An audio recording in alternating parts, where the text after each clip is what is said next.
Hey guys, Shelling here.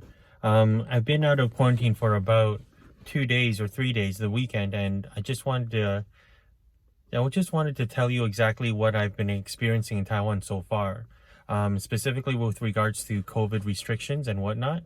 I don't know. I think it's stupid, so that's why thought I'd make a blog. The first thing is, anywhere you go, whether it be outside or inside, you have to wear a mask. It doesn't matter if you're walking or eating or drinking or smoking, you have to wear a mask. If not, the police officers will stop you and give you a ticket. That's why this weekend when I went to the night market, I couldn't eat, I couldn't drink, I couldn't do anything because technically speaking, if I did do it, and a police officer was nearby, I would get a ticket.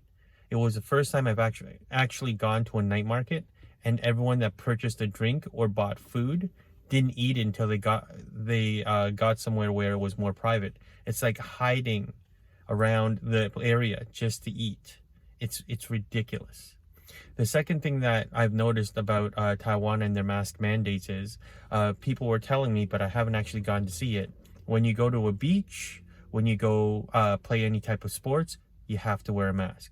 Even something like going to the pool, which I'll be going later and I might film it, to go swimming, you have to wear a mask when you go swimming.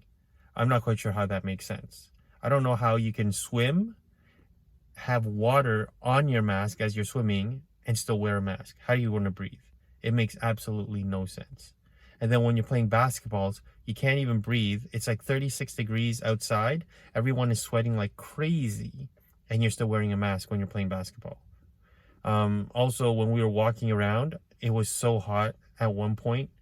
It was ridiculously hot that I couldn't breathe because I was sweating. The mask was getting very wet. And then I left my masks in the car, so I couldn't even swap out my masks. Then you go and you show some pictures of people walking around in the night market, and they're like shoulder to shoulder. So many people, everyone wearing masks, but that's it. Again, I don't know how that makes sense. I assume that you're supposed to social distance, but no one was social distancing, so I don't know. Again, this is one thing that I don't know about Taiwan's mask mandates. You know, I couldn't believe it. I didn't think anyone would be dumb enough to play basketball or sports with a mask on, but oh my goodness. What they say is true. Even playing basketball, you gotta wear a mask. Even though the mask mandates here in Taiwan are, in my opinion, crazy and dumb, I gotta give them props where props are due. The contact tracing in Ontario, especially, and I can only speak to Ontario, especially when it comes to shopping and dining, is a joke. You don't have to do contact tracing in retail settings because you don't have to leave a name or a phone number. And if you go to a restaurant, you can randomly put anyone's phone number, anyone's name, and they wouldn't even verify it. You don't even have to write how many people are there. That's how different it is. Over here, every single person has to scan a QR code, and every location, retail or otherwise, has a QR code. What you have to do is you have to scan the QR code in order to set up a text message, and the text message is then sent to the Ministry of Health for review. To give you an example of a QR code, here's a QR code that the government issues for this specific location. In this case, a coin laundry operator.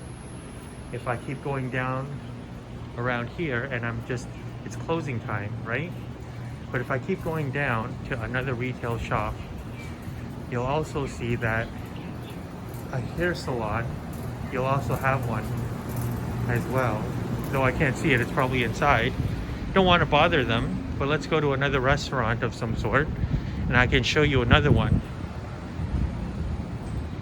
Over here in this store, you're going to see a QR code on the door, and then as we move along, as we get into the convenience shops, you're going to see another QR code by the door that you have to scan in order to get in. And here's the one for the convenience store.